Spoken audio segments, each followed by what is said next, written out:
어제부터 브라질에서는 리우 올림픽이 시작되었습니다. 우리 볼거리가 많아져서 좋은 것 같아요. 선수들이 4년 동안 금메달을 목에 걸기 위해서 덜 먹고 덜 자고 또 더 많이 훈련하고 그 고통이 많죠. 인고의 그 시간, 인내의 시간이 있어야 됩니다. 그래야만이 세계에서 가장 우수한 선수라는 그 인정을 받고 또 금메달을 걸고 또 그 영광과 그 뭔가를 누리게 되기 때문에 그 4년이라는 시간은 무척이나 힘든 시간이죠. 그리고 그 힘든 시간이 있어야만이 좋은 결과를 얻게 됩니다. 성경에도 보면 사도 바울도 우리의 신앙생활을 운동 경기라 이렇게 표현을 했습니다. 고린도서 9장 26절에 보면 나는 결승점을 향하여 한눈을 팔지 않고 전력을 다해 달리며 이기기 위해 싸운다 그렇게 표현하고 있습니다. 결코 장난삼아 달리지 않습니다. 운동선수처럼 나는 내 몸을 엄격히 단련합니다. 내 멋대로가 아니라 마땅히 할 일을 해낼 수 있도록 훈련합니다. 그렇게 하지 않으면 다른 사람들을 경기장에 참가시켜놓고 나 자신은 실격자가 되어 퇴장 명령을 받을지도 모르기 때문이다 라고 했습니다. 그래서 자기도 운동선수이에요. 어느 정도 이제 실력을 쌓아서 코치가 됐어요. 그렇다고 해서 내가 그냥 놀고 먹는 것이 아니라 그들도 운동선수로 만들지만 자기도 그렇게 계속 꾸준히 몸 관리를 해 간다 이런 뜻입니다. 이 말씀은 한마디로 우리의 신앙생활이 그렇게 호락호락하지 않다라는 뜻이죠. 네. 잠시 방학을 하고 잠시 휴가를 가고 잠시 무슨 일이 있어서 쉬었다가 와서 다시 새롭게 하자 이렇게 되는 것은 결코 아니다라는 것이죠. 우리가 쉽게 말해서 신앙생활은 뭔가 많은 일을 해야 된다라고 생각을 합니다. 그래서 자기가 좀 더 열심을 내고 부진을 떨면 교회에 와서 많은 헌신과 봉사를 해서 많은 일을 하는 것, 그것이 우리는 신앙생활이라고 하지만 바울이 운동 경기라고 비유했듯이 그런 차원은 아니에요. 그리고 이 신앙생활이라는 것이 호락호락하지 않다는 거죠. 그 이유는 무엇인가? 우리가 그 도달해야 할 목표가 올림픽하고는 다르다는 것이죠. 올림픽은 노력해서 그 중에서 우수한 선수를 뽑지만 그 싸움의 대상은 어떤 적은 어떤 실력이 좋냐 않냐 이 싸움이 되겠지만 결국 우리의 신앙생활이라고 하는 것은 결국 싸움의 대상이 바로 나예요. 신앙생활의 싸움의 대상은 여러분 사단 마귀가 아닙니다. 나예요. 나. 그래서 우리는 우리 안에 그 견고한 진처럼 굳어버린 비진리, 우리가 세상에서 숱하게 그 싸우고 양육받아 하고 그 무의식 안에 저장되어 있는 우리의 비진리, 성경과 반대되는 그 비진리, 그리고 우리가 많은 상처와 고통 속에 있는 쓴뿌리, 이런 우리 안에 있는 종교 그 이데올로기, 그리고 우리 안에 있는 욕심, 욕망, 이런 종욕, 이런 것들과의 싸움이에요. 그런데 그 적들이 나하고 일치가 돼가지고 잘 구분도 안 되고 분별도 안 되고 잘 드러나지도 않고 그것이 나하고 나가 그것이기 때문에 잘 누가 이야기해줘도 믿기지도 않아요. 싸움이 어려운 이유는 첫째는 적을 잘 구분내지 못하고 분별내지 못하기 때문에 어려울 수밖에 없어요. 네? 손자병법에 있듯이 지피지기면 백전불패다라고 말하는데 적을 알아야 되는데 적을 몰라요. 나를 알아야 되는데 나를 몰라. 그리고 우리는 교회에 와서 열심히 일만 하면 복 주고 천국 가는 거라고만 생각하고 막 가정이 망가지고 건강이 망가지고 관계가 깨어지고 막 이 난리가 나도 그런 것은 개의치 않아. 좀 더 내가 열심히 해가지고 그렇게 하면 되겠거니 하고 자기만의 복음을 가지고 자기만의 신앙생활을 해요. 그러다가 시간이 갈수록 이 신앙생활은 무거운 짐이 되고 교회는 나에게 즐거움이 아니라 나에게 힘들게 하는, 괴롭게 하는, 짜증나게 하는 것으로 전락해 버리는 것이죠. 그러므로 마라톤 경주에 비유했듯이 그런 42.19 그 장기 레이스를 뛰려면 가장 중요한 것은 체력입니다. 가장 기초가 되는 것은 그것을 소화해낼 수 있는 체력이에요. 그 다음에 어떤 기술이 있고 그 다음에 어떤 원리를 알아야 되는데 가장 기초적인 것이 중요한 거예요. 그래서 신앙생활에서도 가장 기초는 뭐냐면 여러분 뭔지 아세요? 깨달음 따릅니다. 신앙의 기초는 깨달음이다. 하나님에 대하여, 예수 그리스도에 대하여, 그리고 자신에 대하여, 죄와 의와 심판에 대하여, 십자가에 대하여, 그 은혜에 대하여, 하나님의 뜻에 대하여 많은 깨달음이에요. 자기가 갖고 있는 깨달음이라는 건 뭐냐면 자기가 가지고 있는 지식과 수준과 그 색깔과 그 범위와 그것을 넘어서는 겁니다. 그 내가 알고 있던 그 비진리가 이거 비진리라는 것을 알게 되는 것이 바로 뭐냐면 깨달음이에요. 진리가 있었구나. 이걸 붙잡아야 되는구나. 이걸 아는 것이 바로 뭐예요? 깨달음이에요.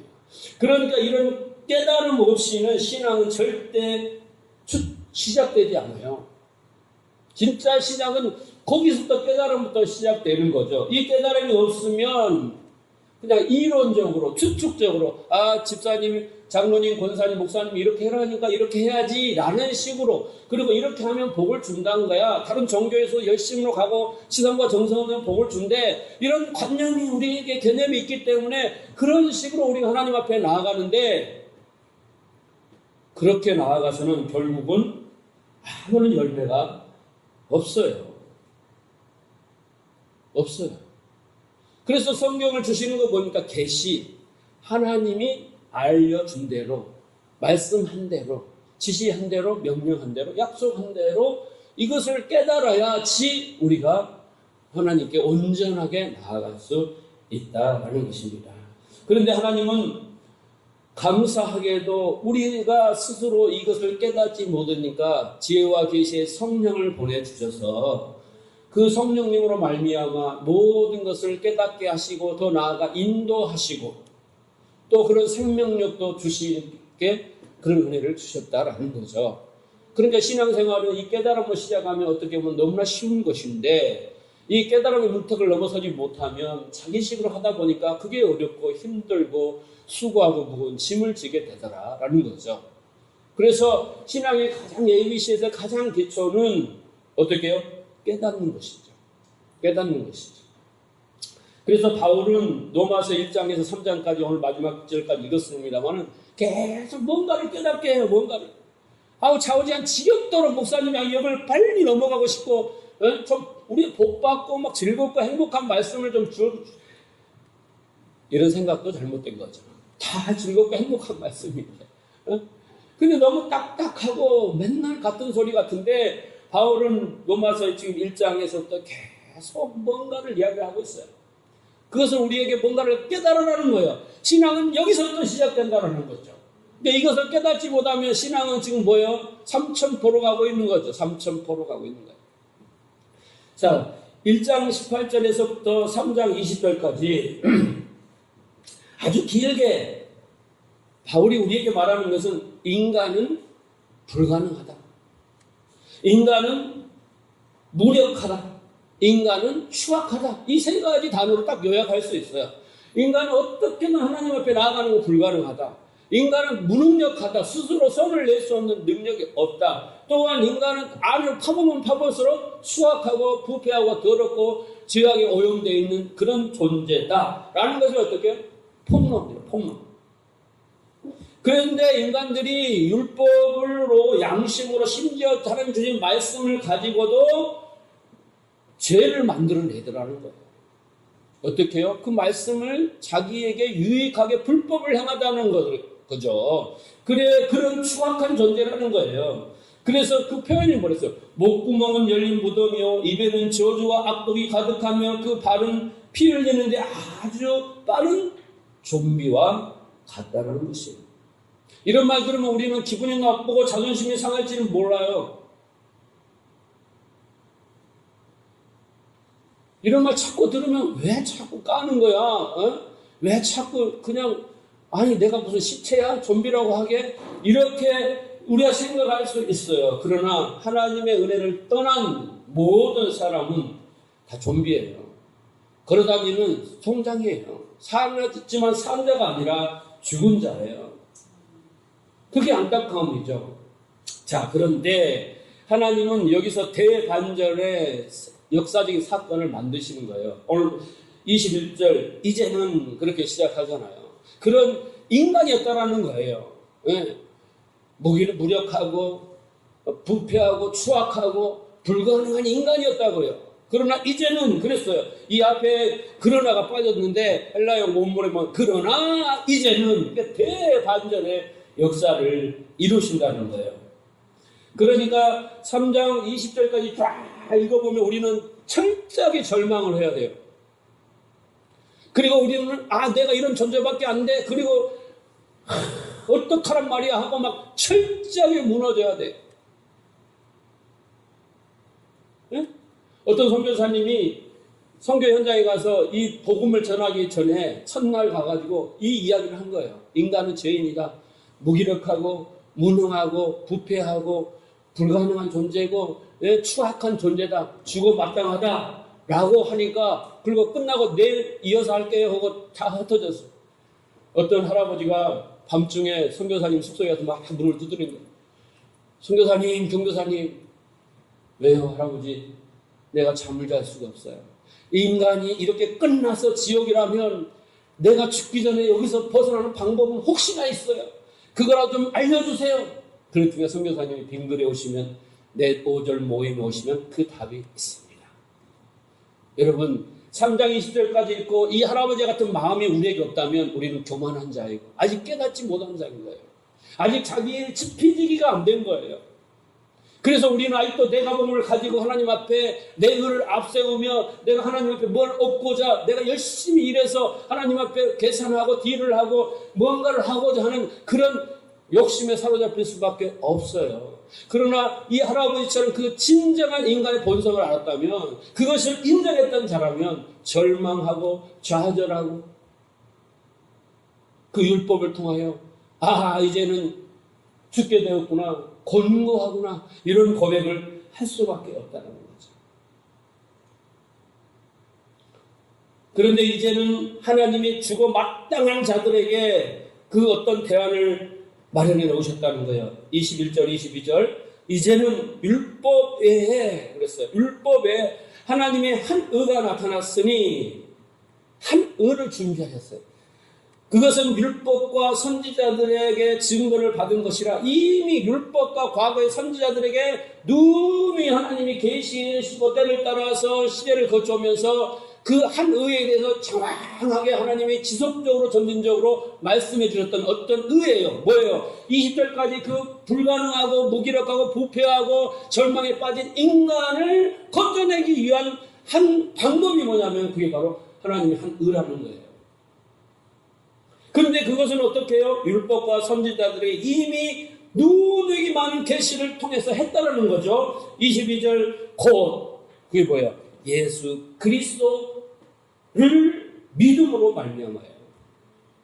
예수 그리스도를 믿음으로 말미암아 모든 믿는 자에게 비치는 하나님의 은은 차별이 없다라는 것입니다.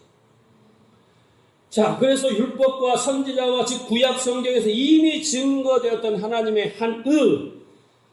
그런데 그 하나님의 한 의는 율법 이외의 것이에요. 율법이 아니에요. 그러니까 율법으로는 거기서 빠져나올 수가 없어요. 그 한 의는 율법을 부정해버리고 하나님의 다른 의라고 하는 그 의가라는 거예요. 근데 여러분 여기서 우리가 주의할 건 뭐냐면 그럼 율법은 끝이다. 우리하고 상관없다. 이런 뜻은 아니에요. 율법을 폐기하는 게 아니라 제가 늘 반복해서 설명하지만 율법은 예수라는 목적지를 향하여 우리가 나아가도록 만들어주는 선생님이에요. 내비게이션과 같은 거예요. 율법이 없으면 우리가 죄인 것을 몰라요. 우리가 죽은 사망인 걸 몰라요. 우리가 하나님의 영광에 이르지 못한 걸 몰라요. 하나님 앞에 버림받은 걸 몰라요. 몰라요, 율법이 없으면. 양심이 조금 있어요. 그러나 그 양심 갖고 우리가 도덕을 만들고 괜찮다 이렇게 살아버린다는 거예요. 심지어 율법을 준 바리새인도 이거 열심히 지키면 내가 하나님의 백성이다. 나는 복 받을 수 있다. 나는 구원받을 이렇게 착각해버린다는 거예요. 그러나 그것이 아니라 율법은 예수 그리스도로 우리가 나아갈 수 있는 그 방향을 인도해주는 내비게이션과 같은 거예요. 그 방향을 가르쳐주시는 몽학 선생과 같은 거예요. 그래서 우리가 율법을 통해서 배워야 할 건 뭐예요? 예수 그리스도의 그 은혜의 필연성을 배우는 거예요. 율법을 공부하면 공부할수록 예수 그리스도가 없으면 안 되겠구나. 그 십자가가 없으면 안 되겠구나. 그 보혈이 없으면 안 되겠구나. 그 하나님 예수 그리스도가 이 땅에 오시지 않으면 안 되는구나. 그분이 내 안에 오셔야 되는구나. 이것을 필연적으로 느끼면 여러분은 깊은 깨달음을 갖는 자예요. 깨달음을 갖는 자예요. 그래서 인간이 죄인인 것을 알고 그래서 하나님의 은혜가 반드시 필요하다는 것을 배워야 해요. 그럼에도 불구하고 인간들이 어떻게 했어요? 바리새인들이 어떻게 했어요? 그 율법을 가지고 자기를 치장하는 도구로 삼았다. 상석에 앉은 도구로 삼았다. 자기애를 풍성하게 하는 그 수단으로 삼았다. 그렇게 했다는 거예요. 자기의 명성과 자격과 평판과 가치를 그것을 통해서 챙겨보겠다라는 거예요. 그러니까 하나님이 이제 어떻게 해요? 그 율법의 원형이고 실체이고 본질이신 예수 그리스도, 그 말씀의 본질이신 예수 그리스도를 이 땅에 내려보내신 거예요. 자, 그런데 그 하나님의 은은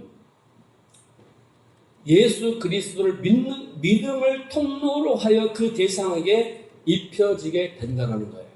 오늘 본문의 말씀을 보면 말미암아 예수 그리스도를 믿는 그 믿음을 통로로 하여 그 하나님의 의가 입혀지는 거예요. 그리스도 의의 옷을 입어야 된다고 그랬잖아요. 옷이 입혀지는 거예요. 믿음을 통로로 하여. 그게 22절의 말씀이에요. 하나님으로부터 이게 의는 뭐예요? 선물이에요, 선물. 선물이 주어지게 되는데 그게 하나님의 은인데 그것은 예수 그리스도를 믿는 믿음으로 주어지는 거예요. 인간이 얼마나 성숙하고 어디 이스라엘 땅에 태어났고 가문이 어떻고 혈통이 어떻고 이런 것이 아니라 여기 뭐라고 했어요? 차별이 없다라는 거죠. 오직 누가 됐든 이방인이었든 유대인이었든 누가 됐든 간에 예수 그리스도를 믿는 그 믿음을 통하여 하나님의 의가 그에게 입혀지고 적용되고 효력을 발생하게 된다는 거죠. 그러니까 그걸 뭐라고 해요? 선물이라고 하는 거죠. 여러분 자격이나 됨됨이에 따라서 다르게 주는 것은 뭐예요? 상이에요, 상. 그러나 자격도 없고 조건도 없고 뭐 아무것도 갖추지 않는 사람이 주시는 건 뭐예요? 선물, 은혜예요. 카리스. 그게 선물이에요. 그래서 그걸 어떻게 해요? 은혜라고 하는 거예요. 그러니까 하나님의 은은 뭐예요? 은혜예요. 은혜. 자, 23절부터 보세요. 그 믿음이라는 것으로 말미암아서 하나님의 의가 입혀진다고 했는데 그 믿음의 내용이 이제 나와요. 23절, 24절. 모든 사람이 죄를 범하였음에 하나님의 영광에 이르지 못하더니 그리스도 예수 안에 있는 구속으로 말미암아 하나님의 은혜로 값없이 의롭다 하심을 얻은 자 되었느니라 라고 했습니다. 여기 보면 모든 사람이 죄를 범하였어요. 모든 자들이 죄를 범하였다 이 말은 뭔 말입니까? 모든 사람들은 하나님의 은혜 없이는 존재할 수도 없는 상태가 되었다라는 거예요. 모든 사람이 죄를 범하였다라는 것은 이제로부터는 하나님의 은혜가 없이는 이 사람이 생존할 수 없고 영원할 수 없는 거예요. 복을 누릴 수 없는 그런 존재로 전락해 버렸다는 거예요. 자기 영광과 어떤 자기 가치를 챙기기 위하여 어떻게 했어요? 자기가 스스로 하나님이 되어서 하나님을 떠난 상태, 그걸 뭐라고 해요? 죄라고 하는 거예요. 죄라고 하는 거죠. 그에게 하나님의 신이 떠났어요. 하나님의 성령이 떠났어요. 그 순간부터 그가 하나님을 알지 못해요. 자신도 알지 못해요. 그것을 뭐라고 해요? 하나님의 영광에 이르지 못했다라는 거예요. 하나님을 또 어떤 은혜도 받을 수가 없어요. 하나님의 영광은 늘 존재합니다. 하나님의 영광 우리 가까이에 존재하는 거예요. 그런데 인간이 하나님 앞에 엎드려서 하나님 내가 피조물이에요. 하나님 당신은 창조주예요. 그렇게 해서 생명을 주세요. 은혜를 주세요. 이러지 않는다라는 거예요. 인간이. 왜요? 자존심이 상해서 공짜 받는 것이 싫어서 그리고 어떻게 해요? 스스로 자기가 하나님이기 때문에 굳이 하나님 앞에 가서 뭘 달라고 할 필요가 없는 거예요. 네? 그것이 뭐예요? 하나님의 영광에 이르지 못하는 거예요. 영광에 이르지 못하는 거예요. 네? 탕자처럼 아버지의 영광 안에 있으면 얼마나 행복하겠어요. 그런데 다 버리고 아버지 버리고 다 형제 버리고 자기 살자겠다고 떠나가는 그 순간 아버지의 영광 안에서 벗어나며 돼지 쥐염을 먹게 된다 그 말이죠. 그래서 모든 사람이 영광에 이르지 못했어요. 그런데 그중 어떤 무리에게 예수 그리스도로 말미암아 구속의 은혜가 임했어요. 여기서 구속이라는 건 뭐예요? 노예, 포로로 잡은 무력한 그런 자들을 어떻게 해요? 자유롭게 풀어주는 것을 구속이라고 해요. 그 몸값, 그 지불해야 그렇게 어떻게 해요? 풀어줘야 몸값을 받고 해야 하는데 몸값을 받지도 않고 풀어주는 것. 이것이 바로 구속이에요. 그걸 뭐라고 해요? 하나님의 은혜라고 하는 것이죠. 모든 것이 다 하나님의 은혜로 값없이 주시는 것. 그게 은혜예요. 오늘 여러분 여기 앉아 계시는 모든 것들은 여러분의 삶, 나의 나된 모든 것들은 그 은혜로 시작되었고 그 은혜로 지켜지고 그 은혜로 존재하고 그 은혜로 앞으로 유지되는 겁니다. 아멘 소리를 적어요. 그래서 우리가 구속받고 용서받고 이렇게 된 이 모든 것을 아는 것, 깨닫는 것 알아야 되는 거죠. 그래야 안대로 되어지고 된 사람이 그것을 누리게 되고 누린 자가 나누게 되는 거예요. 내가 누군가에게 사랑을 나누지 못한다. 누군가에게 베풀지 못한다. 누군가를 섬기지 못한다. 뭔가를 위해서 희생하지 못한다는 것은 결국 뭐예요? 아직 나는 아무도 되지 않는 거예요. 내가 교회를 아주 오래 다녔지만 지금 내가 누군가를 용서하지도 못하고 사랑을 베풀지 못하고 희생하지 못하고 그렇게 된 것은 아직 내가 덜 된 거예요. 그 덜 되었다는 것은요, 결국은 내가 그걸 누리지 못하는 거예요. 내 걸 없는 것을 쥐어 짜가지고 이거 안 하면 그래도 목사가 이걸 안 하면 이것이 바로 율법주의 아닙니까? 내 안에 설로 넘쳐야 되는 건데 내가 사모니까 내가 전도사니까 목사니까 쥐어 짜서 막 하는 것이 바로 뭐예요? 바리새인이에요. 그런데 진정한 기독교는 그게 아니란 말이죠. 알게 되면 깨닫게 되면 그런 상태가 되어버리는 거예요. 그런 마음이 되어버리는 거예요. 그런 마음이 된 사람은 하나님 나라를 누리게 되는 거예요. 그 사랑과 용서를 누리게 되고 안식을 누리게 되고 의와 평강과 희락을 누리게 되는 거예요. 누리는 자는 그것을 어떻게 해요? 당연히 나누게 되는 거예요. 그게 하나님이 하시는 방법이에요. 인간이 하는 방법으로 자기가 쥐어짜는 거예요. 온 힘을 다해서. 그러다가 나중에 지치는 거예요. 그래서 오직에서 예수님이 그들을 향하여 수고하고 무거운 짐진 자들하고 그렇게 불쌍히 여겼겠어요. 그러니까 내가 지금 쥐어짜고 억지로 하고 있다. 억지로 예배하고 있다. 억지로 헌신하고 억지로 봉사하고 억지로 주방일을 하고 있다는 것은 아직 내가 멀었구나라는 거 아셔야 되는 거죠. 그런데 내가 하면서 기뻐요. 즐거워요. 행복해요. 그것은 뭐예요? 내 안에 넘치는 그 은혜가 지금요 나를 통하여 어떻게 나타나고 있는 거예요. 나타나고. 할렐루야. 그래서 우리는 얘가 여러분 갖고 안 됐다고 책망하는 게 아니라 그렇게 되어줘야 되는데 우선 뭐가 돼야 된다고요? 그 은혜를 깨달아야 된다고요. 내 생각이 깨어지고 내가 가지고 있는 지식이 깨어지고 내 판단이 깨어지고 모든 것이 깨어지고 그것이 하나님의 은혜였다는 것이 아는 순간부터 그렇게 1, 2, 3로 이렇게 자동적으로 되어지는 거예요. 그게 기독교입니다. 그러니까 안 되는 분은 막 내가 왜 안 돼 이렇게 고민할 것도 없어요. 안 된다고 막 질투하고 시기할 필요도 없고 막 억지로 할 필요도 없어요. 우선 뭘 해야겠어요? 깨닫는 데 집중하면 되는 거예요. 첫 단추만 끼면 그 다음부터는 일사천리로 되는 겁니다. 그 은혜를 우리가 알지 못해요. 신앙생활은 그 은혜를 또 깨달음인데 알지 못해요. 그 구속을 알지 못해요. 여러분 그 은혜는 뭐예요? 쉽게 말하면 여러분 방생 알잖아요. 방생. 네? 방생 생각하면 알잖아요. 그 포로로 잡혀 있어서 죽어 마땅한 물고기들이요. 그걸 어떻게 해요? 사람들이 돈 주고 사서 강양 바다에다가 풀어줘요. 그걸 방생이라고 하잖아요. 그 속에 뭐가 있어요? 물고기, 거북이, 막 여러 가지 종류의 고기들이 있잖아요. 그런데 그때 그 풀려나는 고기들이 어떤 자격을 구비하고 조건을 구비하고 무슨 금태를 들고 나왔어요? 금수저를 들고 나왔어요? 없어요. 그냥 선택받은 거예요. 많은 고기들 중에 착한 고기에서 뭐 성숙한 고기에서 선택받은 게 아니라 그냥 무작위로 선택받은 거예요. 조건도 없이. 그냥 멍 때리고 있다가 그냥 나 잡혀가 죽나 보다 하고 딱 보니까 아니야. 보니까 나의 살던 고향으로 딱 풀려나는 거예요. 자, 그래서 엄격들의 구원을 받는 겁니다. 그들이 이제 바다로 돌아가요. 거기서 적응을 합니다. 열심히 헤엄치면서 그들이 자기가 받은 은혜, 그 구원의 현실을 이제 몸으로 느끼기 시작하는 거예요. 여러분, 그래서 내가 이거 자유구나, 내가 내 고향이구나, 내가 누군가에 의해서 이렇게 왔다는 그 자체를 생각하는 물고기는 없겠죠? 인간은 그걸 생각을 해야 되는 거예요. 성도는 그것을 생각해야 되는 거예요. 그래서 이 은혜라는 것은 받을 자격도 없고 갚을 능력도 없는 자에게 무상으로 주는 걸 말해요. 그러니까 내가 은혜를 받았다 하면 여러분 뭘 생각해야 돼요?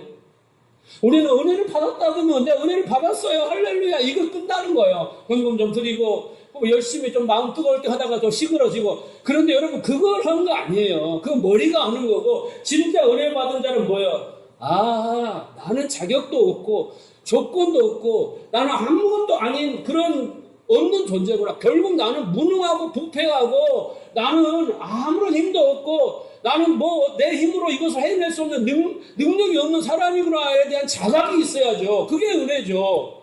내가 능력이 있는데 왜 은혜를 받아요? 내가 돈 갖고 있고 내 힘을 가지고 있고 지식을 갖고 있는데 왜 은혜를 받아요? 내가 원하는 거 내가 하는 방식으로 내 힘으로 다 하면 되지.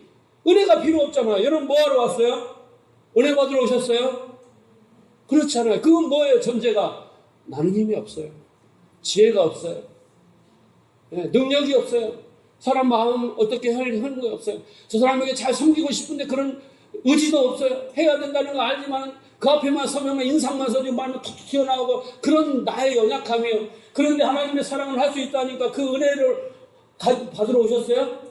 그것이 그 은혜를 원하는 자는 자기를 아는 자예요. 자기에게 능력과 힘이 있다는 자가 왜 오겠어요? 은혜를 받으러. 건강한 자가 왜 의원을 찾겠습니까? 죄인이 별로 의사를 찾는 거예요. 예수님을 찾는 이유가. 맞지 않습니까? 그러니까 우리가 먼저는 뭐예요? 내가 은혜 받았다. 그래 주실 수 있어요. 그러나 그 은혜를 주신 하나님의 의도를 알아야죠. 그 많은 자 중에 내가 특별하게 주신 그 의미를 알아야죠. 그때 그 은혜가 어떻게 해요? 나를 변화시키는 거죠. 하나님을 알게 하는 거죠. 그리고 내가 하나님 앞에 어떻게 해야 될 것인가 결정이 되고 그 은혜가 나를 통해 넘쳐 흘러나게 되는 거죠. 그 1만 달란트를 탕감받은 자가 그 은혜를 탕감받았다. 아이고 이 빚더미가 없어졌어. 할렐루야 라고 하고 끝나고 나가니까 그 의미를 모르니까 나가다가 그 500만 원 자기한테 빚진 자를 팔로 차고 구타하고 너 왜 돈 안 갚아? 이렇게 할 수밖에 없어요. 은혜를 모르는 자는 우리도 똑같이 그러는 거예요. 그래서 또 은혜가 좀 떨어지면 하는 거 와서 또 하나님 은혜 주세요. 그렇게 또 구걸을 하는 거죠.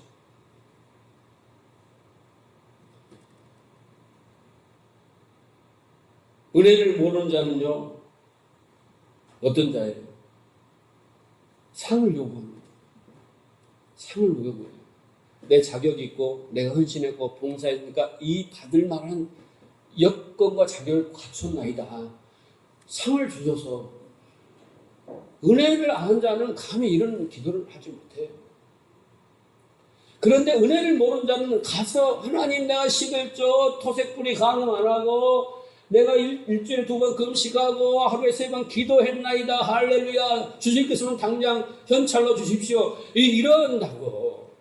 근데 은혜를 아는 자는 감히 하나님 앞에 얼굴을 들 수 없었어요. 저분만 바라겠습니다. 내가 죄인으로소이다. 여러분 신앙은 여기서부터 출발하는 거예요. 기독교는. 그래서 로마서 1장에서 지금 여기까지 오면서 바울이 계속 불가능하다, 무력하다, 추악하다 말하는 거예요. 여기에서 깨달음이 없으면 절대 하나님과의 관계는 이루어지지 않습니다. 바리새인과 똑같이 되는 거예요. 다른 종교와 똑같이 되는 거예요. 하나님은 우상일 뿐이에요. 하나님과 인격적 관계는 절대 맺어지지 않아요. 하나님 우리에게 향하신 뜻에 일치를 할 수 없어요. 그러니까 우리는 먼저 무엇을 하려고 무엇을 얻으려고 보다도 하나님이 나를 여기까지 끌고 오셨고 왜 그랬는지 그 깨달음부터 시작해서 내가 누군지 하나님이 누군지 여기를 알려고 시작해야 되고 교회는 그것을 가르쳐야 되는 거죠. 복 받는 방법부터 그런 수단과 방법을 가르쳐서는 안 돼요. 이것을 깨달으면요 최고의 복을 받을 수 있어요. 그래서 우리는 신앙생활은요 무엇을 하는 게 아니에요. 신앙생활은 뭐냐? 누가 왜 무엇 때문에 자신을 구원해 주었는지 도대체 자신은 어떤 자격이 있어서 그런 혜택을 받게 되는 것인지 오랜 시간 고민을 해야 돼요. 고민을 많이 해야 돼요. 조영진 내가 왜 부안에서 여기까지 와가지고 내가 이 늘어나 이 지하에 와서 이사까지 와가지고 왜 이런가를 계속 하나님께 물어야 되는 거예요. 그리고 생각해야 돼요. 돌이켜서 내가 여기 이 교회에 오지 않고 내가 신앙생활을 하지 않았다면 나는 지금 어디쯤 가고 있을까? 무엇을 하고 있을까? 그것도 한번 생각을 해봐야 되는 거예요. 그래서 고민하다 보면 깨달음이 온다니까요. 깨달음이 오는 거예요. 요셉처럼, 예? 요셉처럼 그렇게 아버지가 사랑받았지만 형들한테 그 미움을 받고 가는 곳마다 고난이었잖아요. 그때는 몰라. 그런데 나중에 자기 형제들 딱 만나고 그 순간 비로소 몇십 년이 지나고 난 순간 비로소 그때 하나님의 뜻이 깨달아지니 형제를 다 죽이고 남을 분노가 찼던 요셉이 그 분노도 다 섞어버리고 하나님의 뜻이었군요. 그 뜻 앞에 모든 걸 내리는 거예요. 그러니까 우리가 하나님의 뜻을 깨닫는 게 중요하지 않습니까? 그러니까 뜻을 깨닫지 못하면 어떻게 해야 돼요? 그 뜻이 깨달을 때까지 엎드리는 것이 바로 기도고 그게 바로 믿음인 거예요. 자, 하나님은 결국 우리가 신앙생활을 통해서 하나님을 알고 그 능력을 알고 그 뜻을 알고 그 사랑을 알 만큼 우리가 그렇게 사람이 되고 믿음의 사람이 되고 그리고 그렇게 된 만큼 누리고 그렇게 된 만큼 누리는 사람은 나누게 돼 있어요. 나누게 돼 있단 말이죠. 자, 25절로 가면 하나님의 은혜 곧 뭐라고 그랬어요? 예수 그리스도로 말미암은 믿는 믿음으로 말미암은 값없이 주어지는 하나님의 의라고 했어요. 이것이 어떠한 모양으로 예수 안에서 이루어지게 되었는지를 이제 구체적으로 또 설명합니다. 계속 이어서 계속 설명하는 거예요. 25절. 이 예수를 하나님이 그의 피로 인하여 믿음으로 말미암아 화목 제물로 세우셨으니 이는 하나님께서 길이 참으시는 중에 전에 지은 죄를 간구하심으로 자기의 의로우심을 나타내라 하심이라. 여기에서 하나님이 그 믿음의 내용이 나오죠. 어떻게 그렇게 의를 이루시는가라고 했을 때 예수 그리스도를 어떻게 하셨다고요? 화목 제물로 세우셨대요. 화목 제물로. 그럼 이 화목 제물이라는 이 단어는 뭐냐? 힐라스테리온이라는 단어인데 이 단어는 여러분 법궤를 보면 천사가 이렇게 날개를 펴고 양쪽으로 바우했죠. 그 사이를 우리가 뭐라고 그래요? 시은자라고 그래요. 이 화목제물이라는 단어가 뭐냐? 바로 시은자. 이걸 우리가 속죄소예요. 그 천사가 이렇게 있고 그 밑에 속죄판이 있고 그 밑에 법궤가 있어요. 그 법궤 속에 항아리, 만나 항아리가 있고 십계명이 있고 아론의 쌍난 지팡이가 있잖아요. 그 위에 속죄소가 덮고 그 위에 천사가 다 있는 그 사이 하나님이 은혜를 베푸는 보좌라는 뜻이에요. 그 시은자죠. 그 시은자를 뜻하는 거예요. 여기서 결국은 화목제물로 세우셨다라는 것은 뭐예요? 시은자 앞에 세우셨다라는 거예요. 예수 그리스도를 세우셨다는 거예요. 그러니까 성막을 여러분 잘 상상을 해보세요. 지성소를 연상해 보면 이제 그 법궤 안에 만나가 있고 십계명이 있고 돌판이 있고 아론의 쌍난 지팡이가 있고 그걸 속죄소가 덮었다고 그랬어요. 근데 그 앞에 예수 그리스도를 딱 세우셨다는 거예요. 왜 세우셨겠어요? 하나님이 그 세 가지를 보면 인간을 멸해버리시는 거예요. 쉽게 말하면. 그 세 가지는 인간의 그 패약함과 불가능함과 무력함과 추악함이 그 세 개 안에 딱 이미지로 들어가 있는 거예요. 그걸 딱 보면 인간의 실체가 딱 보여지는 거예요. 그 인간은 어떻게 해요? 죽어 마땅한 거예요.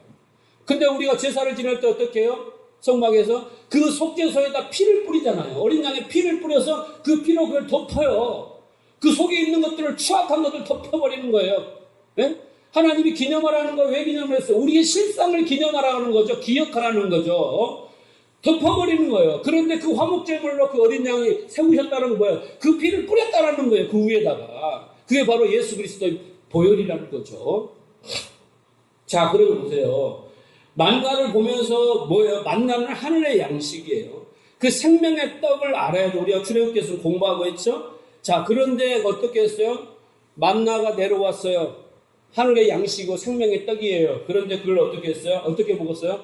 육신의 배부름으로 먹었어요. 하늘의 양식으로 먹지 않았어요. 그리고 부추와 마늘, 고기와 비교를 했어요. 맛없다. 침물이 난다. 이랬어요. 그게 인간의 패역함이에요. 배부르면 하나님을 잘 섬기겠습니다. 배부르게 해주십시오 했지만 그들이 배부를 때 그것도 부족해서 말씀 어기고 가서 막 많이 거두고 안식일에 거두지 말하면 또 거두고 이런 그 패역함이 이 만나 항아리가 보여주는 거예요. 뿐만 아니라 돌계명은 뭐예요? 이 율법을 통하여 우리가 어떻게 한다고 그랬어요? 율법을 통하여 어떻게 했어요? 예수 그리스도를 알아야죠. 근데 율법을 통하여 뭐였어요? 자기를 치장하는 도구로 섰어요. 또 아론의 쌍난 지팡이는 뭡니까?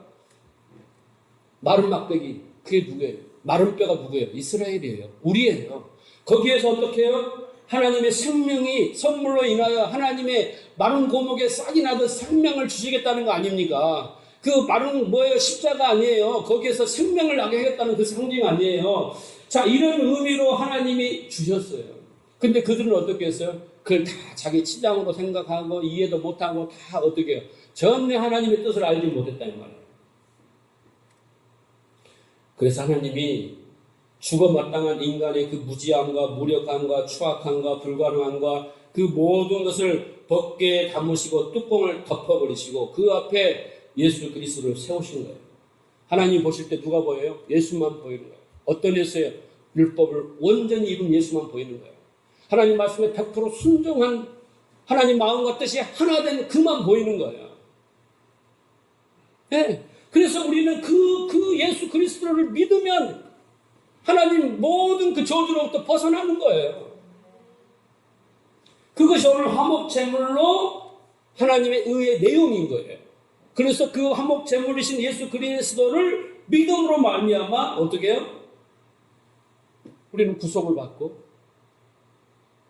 구원을 받는 거예요. 자, 그래서 26절을 보세요.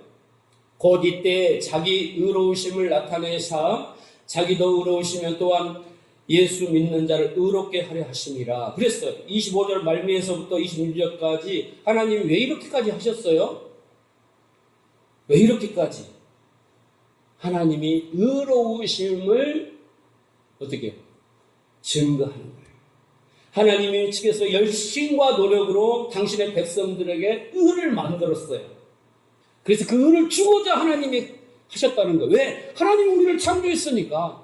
우리가 하나님을 창조했고 딱 선악과를 놔두고 야 선을 잘 지키면 복 주고 악을 행하면 벌 주고 그런 인과응보의 하나님이 아니라니까요. 하나님은 우리를 지으셔서 그 우리가 하나님을 알고 그 하나님을 사랑하게 만들려고 선악과를 주신 거예요. 근데 우리의 이원론은 그 선악과를 인과응보로 보는 거예요. 스스로 그렇게 판단해서. 그러면 하나님이 오늘 10개 할 필요가 없잖아요. 십자가를 왜 와요, 십자가로. 또 그렇게 해서 선악과를 만들어 놓고 또 십자가 줘놓고 믿으면 안 믿으면 또 둘러 가려는 그런 하나님은 이원론의 하나님이 아니십니다. 그런 분이 아니셔요. 절대 하나님은 그런 분이 아니시라니까. 여러분 오해하시면 안 돼요. 하나님이 왜 이렇게 십자가를 지시고 아들을 보내서 이 난리를 치시냐 이 말이에요. 하나님이 의로우시다는 건 뭐예요? 신실하시다는 거예요. 처음 창조하시니까 끝까지 책임을 지시는 분이에요. 인간이 버릴지라도, 인간이 외면할지라도, 인간이 오해할지라도, 인간이 하나님을 도전할지라도 그것 때문에 감정이 상하시고 화를 내시는 하나님이 절대 안 이러시라는 거예요. 처음부터 끝까지 사랑해서 어떻게든 기다리시고 기다리다 지치시면 직접 찾아가시고 설득하시고 어떤 수단 방법을 가르쳐서라도 아버지를 알게 하고 영생을 알고 하나님을 알게 하시는 하나님이라는 거예요. 그게 하나님의 의로우심이에요. 그런데 우리에게 의가 없으니까 하나님이 의를 만들어서 우리에게 주어서 하나님께로 오게 만드는 것이 하나님의 사랑이라는 거예요. 그런데 문제는 뭐예요? 26절 예수를 믿는 자라고 했어요. 믿는 자. 믿는 자. 믿는 자에게 주어지는 거예요. 근데 여기서 여러분 믿음도 또 정말 기가 막혀요. 이 말씀을 보면 여기에 보면 믿음이 두 가지가 나와요. 객관적인 믿음과 주관적인 믿음이 나오고 다시 말해서 아버지의 믿음이 나와요. 하나님의 믿음이 나오죠. 25절에 하나님의 믿음이 있고 성도의 믿음이 있어요. 하나님의 믿음은 객관적인 믿음이라 할 수 있으면 우리의 믿음, 성도의 믿음은 주관적인 믿음이라 할 수 있는데 먼저 우리가 믿음을 먼저 이해해야 돼요. 그것이 왜 은혜인가를 알아야 된다 이 말이죠. 자 보세요. 아브라함을 통해서 하나님 아버지의 믿음이 무엇인가 설명을 하고 있어요. 자 아브라함이 갈대아 우르에서 선택을 받습니다. 그리고 갈대아 우르를 떠나요. 가나안으로 오죠. 자 그런데 여러분 잘 들으셔야 됩니다. 아브라함의 믿음이 다른 사람들 것보다 탁월해서 하나님이 아브라함을 택하였거나 아브라함을 가나안으로 인도한 건 절대 아니에요. 히브리서는 아브라함이 믿음으로 갈대아 우르를 떠났다라고 말합니다. 여러분 아브라함의 의지로 떠났을까요? 하나님의 의지로 떠났을까요? 여러분 어떻게 생각하세요?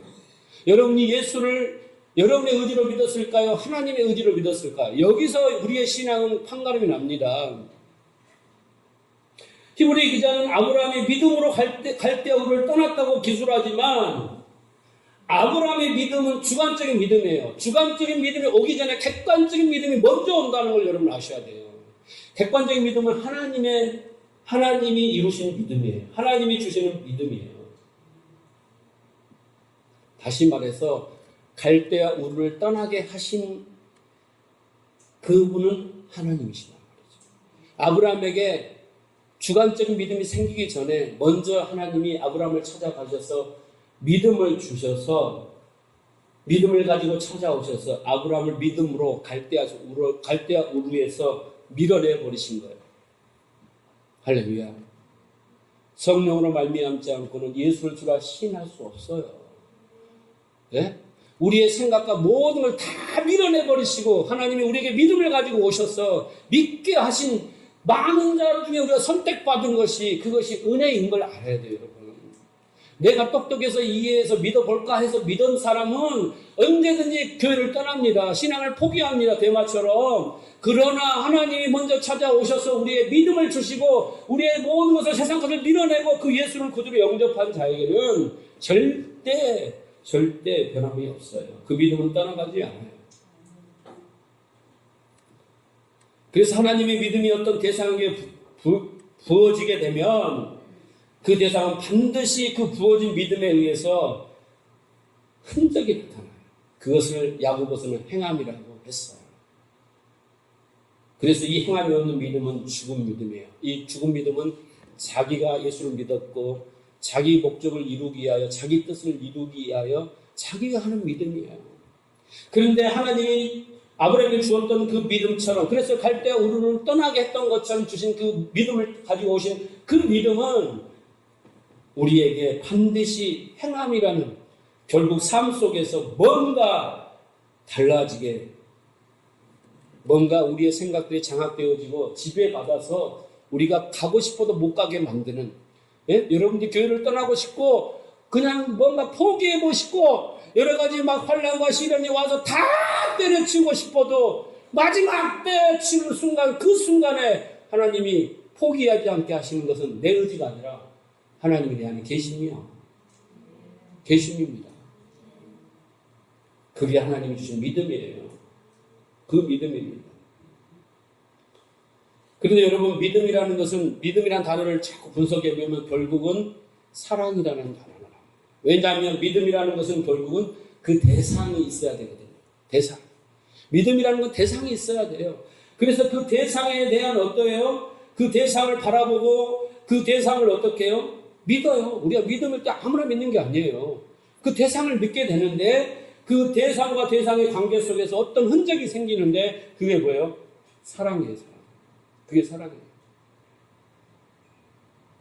그래서 우리는 믿음과 사랑은 같은 거예요. 27절 볼까요? 28절. 그런즉 자랑할 때가 어디뇨? 있을 수 없느니라. 무슨 법으로냐? 행위로냐? 아니라 오직 믿음의 법이로다. 그러므로 사람이 의롭다 하심을 얻은 것은 율법 행위에 있지 않고 믿음으로 된 줄 우리가 인정하노라 그랬어요. 율법은 우리의 스스로 힘으로 절대로 어떤 의에 도달할 수 없어요. 그런데 하나님의 믿음, 하나님이 어떤 자신의 심장을 내어주셔서 우리에게 선물로 주는 그것을 알게 하는 게 뭐예요? 바로 믿음이에요. 그게 믿음이에요.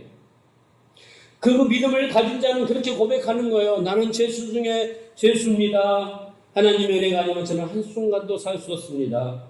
이렇게 고백하게 되는 거예요. 이것을 우리는 성도의 믿음이라고 하는 겁니다. 성도의 믿음은 내 안에서 나오는 게 아니에요. 자, 30절 볼까요? 할례자도 믿음으로 말미암아 또는 무할례자도 믿음으로 말미암아 의롭다 하실 하나님은 한 분이시니 이게 결론이에요. 결론입니다. 지금까지 무수하게 우리의 추함과 불가능함과 무력함을 고발했던 폭로했던 그 바울은 그 누구와 어떻게 하든 간에 믿음으로 말미암아 의로워지는 거예요. 그렇게 하신 일은 하나님이시다. 정리해보면 결국 신앙의 관건은 믿음입니다. 믿음이에요. 여러분, 우리의 성도는, 그리스도인들은 세상 가운데 그 역사 속에서 보면요, 우리는 예수님 말씀대로 과부이고 가난한 자이고 어린애와 같고 불구자이고 약자고 세상의 업신여김과 조롱을 받으며 사는 자이고 우리에게는 환난이 많을 수밖에 없어요. 그러나 곰곰이 생각해보면 예수님이 자신의 심장을 나에게 주었어요.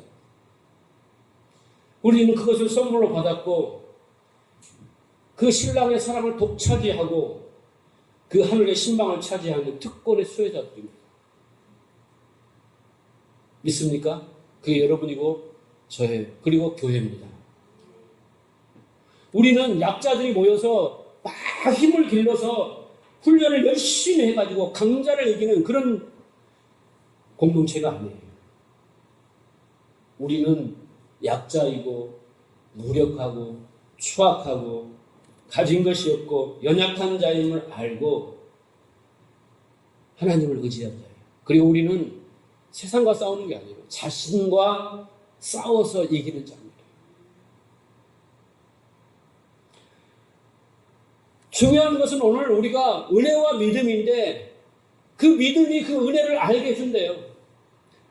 정말 우리는 오늘 이 로마서 3장의 마지막 부분을 통하여 정말 하나님의 은혜를 여기서 우리가 경험하지 못하고 깨닫지 못하면 다시 1장으로 가야 돼요. 우리를 사랑하시는 신랑이신 예수는 저와 여러분에게 이런 거예요. 어디 그 유행가 가사지만 이런 말이에요. 난 내가 좋아하는 일이라면 뭐든지 할 수 있어.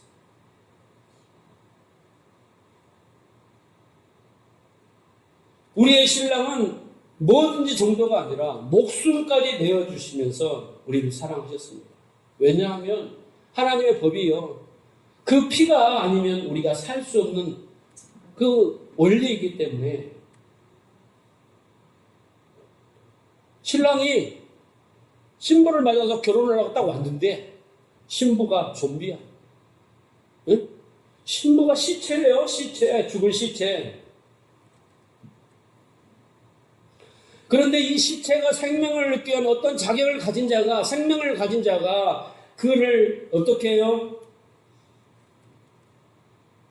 사랑해야 되고, 그를 소유해야 되고, 그를 위하여 자기 목숨을 내어줘야만이 그 좀비가, 그 신부가 살아나는 거예요. 그런데 신랑이신 예수님이 그렇게 하시겠다는 거예요. 좀비같이 보잘것없고 추하고 보면 그런 고백을 갖고 사마리아 여인 같고 막달라 마리아 같은 창녀 같은 우리를 위하여 아주 꼴쌍놈도 그냥 다 눈 뒤집어 까고 아주 험악한 그 마음을 보면 그런 우리를 어떻게 해요? 자기 목숨, 자기 피를 바치고 자기 심장을 나에게 주겠다는 거예요. 그리고 신부가 사는 사망의 속으로 들어온 거예요. 네? 신부가 살고 있는 사망이라는 그 속으로 자기 몸을 투신하는 겁니다. 사망이라는 속으로 딱 들어갔어요. 신랑이 신부를 만납니다. 신부를 보자마자 어떻게 해요? 그 신부를 끌어안고 자기 몸에 묶어요. 묶을 속, 그게 뭐예요? 약속, 언약이에요. 그 언약 때문에, 하나님의 창세적 계획 때문에 그 신랑이 신부를 보자마자 자기 몸에다 꽁꽁 묶어요. 신부는 영문을 모르죠. 왜 그랬을까요? 예수님은요, 그 신랑은 죄가 없어요. 사막이라는 그 영역에 들어가면 그 사망은 자기의 먹잇감인 줄 알고 텁썩 물었지만 먹고 씹어보니까 이것이 거룩인 거예요. 죄가 없는 거예요. 그래서 토해낼 수밖에 없어요. 그 사망이 삼켜버리면 그 사망이 죽어버리는 거예요. 그래서 어떻게 해요? 확 토해버리는 거예요. 입을 열고. 그런데 이미 그 신랑의 신부를 꽁꽁 사막의 영역 속에서 묶었어요. 그 약속 때문에. 내가 너를 사랑할 거야. 난 너를 위해서 뭐든지 할 수 있어. 너를 위해서 왔걸라. 내 심장을 내어주고 모든 걸 내어주고.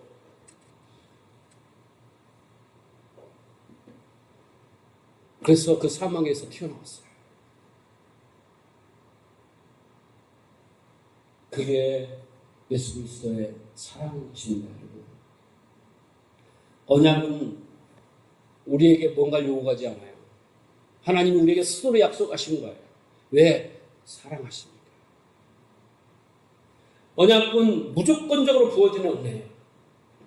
사망 안에 갇혀있는 그 신부를 구출하기 위해서 정말 특공대처럼 사망 안에 들어오셔서 우리를 등에 업고 그 사망에서 우리를 구원하시는 예수 그리스도의 사랑.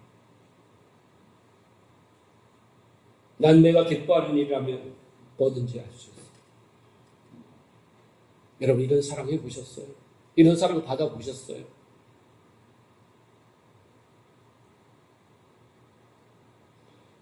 교회는 그리스도인은 그 사랑을 깨닫고 그 신랑을 사랑하는 자가 되어야 됩니다. 그 신랑이 준비해놓은 그 혼인잔치에 초대받은 것을 감사하며 날마다 살아야 되는 거예요.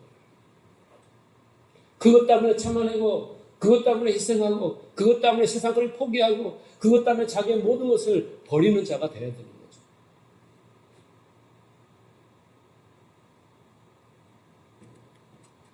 오늘 주님은 우리에게 요구하신 것은 없어요. 우리는 현모양처가 되고 어여쁜 여자가 되고 멋진 젠틀맨이 돼서 외모부터 가꾸어서 주님 앞에 그 신부로 서기 원할지 못하지만 주님은 내 모습 이대로 네 죄 지은 그대로 다 받아주십니다. 그러나 그 신부에게 유일하게 요구하시는 지참금이 하나 있는데 그게 바로 믿음입니다. 믿음이에요. 그게 뭐예요? 사랑입니다. 그것만 있으면 돼요. 그렇게 열심히 수고하고 무거운 짐을 지지 않아도 돼요. 믿음 있고 그 믿음이 뭐라고 했어요? 사랑입니다. 그것만 있으면 됩니다. 난 내가 좋아하는 일이라면 뭐든지 할 수 있어요. 주님은 여러분에게 그렇게 고백하는데 여러분 어떻게 고백하시겠어요?